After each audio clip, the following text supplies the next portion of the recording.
কোনো কারণে যদি ঝড়ের পরে যদি আমার এখানে একটা তার ছিঁড়ে, এখানে একটা তার ছিঁড়েছে, এখানে একটা তার ছিল, এখানে একটা লাইনের মধ্যে গাছ পড়লো, তাহলে কি হবে?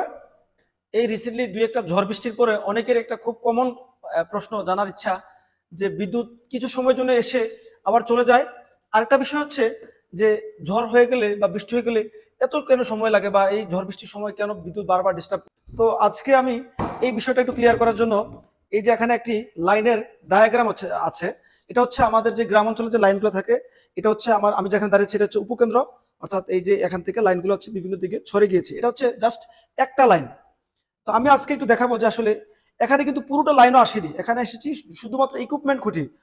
যে ইকুইপমেন্ট খুঁটি বলতে যেগুলাতে কোনো ধরনের যন্ত্রপাতি আছে সেগুলা, যেমন সেকশন খুঁটি অর্থাৎ যেগুলাতে ফিউজ আছে, অথবা ট্রান্সফরমার যেগুলাতে আছে, এই ধরনের খুঁটিগুলো আছে শুধু এখানে।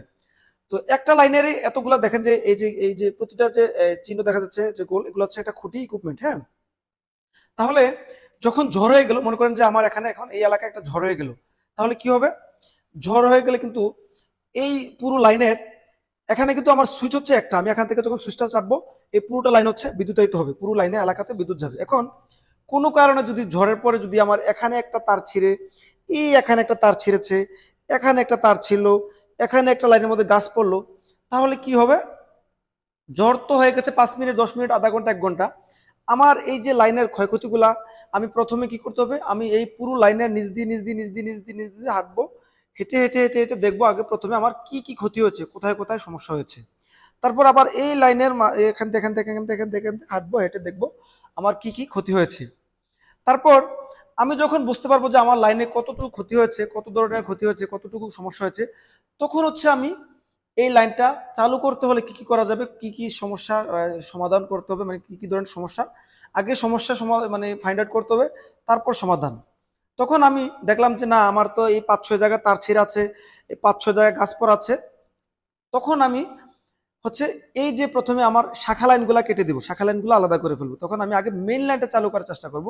আমি দেখা যাচ্ছে সোজা লাইন যেগুলো আছে মেইন লাইন, এগুলাকে চেক দিয়ে যেখানে সমস্যা আছে এইগুলা সমাধান করলাম। সমাধান করে লাইনটা আমি একবার কি করলাম, চালু করলাম। অর্থাৎ আমার এই যে শাখা লাইনগুলা বন্ধ থাকলো এই গ্রামের গুলা, আমার এই পর্যন্ত লাইন চালু হলো। চালু হওয়ার পরে এখন আমি আবার কি করব, একটা ট্যাপে ঢুকবো। এদিকে যখন ঢুকবো তখন এই একটা ট্যাপ চালু করার জন্য, এই শাখা লাইনগুলো চালু করার জন্য এখানে ঘুরে ঘুরে সমস্যাগুলো সমাধান করলাম। করার পরে যখন আমি চালু করব, তখন কি করতে হবে? এই যে যাদের লাইন চালু হয়েছিল তাদেরকে বন্ধ করতে হবে। বন্ধ করে আমি এখানে সেকশন হোক যাই হোক, যেভাবে বন্ধ করেছি এটাকে আমি চালু করে, মানে ওই লাইনটাকে সংযুক্ত করে আবার এখান থেকে লাইনটা আমি চালু করব। তাহলে কি হলো? এই যে লাইনটা এখানে বন্ধ হয়ে গেলো 5 মিনিটের জন্য, এরা কিন্তু দেখলো যে আমাদের লাইন আসলো, এসে 5 মিনিট পরে বন্ধ হয়ে গেলো। এরকম করে যখন ঝড় বৃষ্টির সময় আমাদের কিন্তু বেশ কয়েকবার এরকম এই যে ছোট ছোট লাইনগুলো চালু করার জন্য হলেও কিন্তু বেশ কয়েকবার লাইনটা বন্ধ হয়।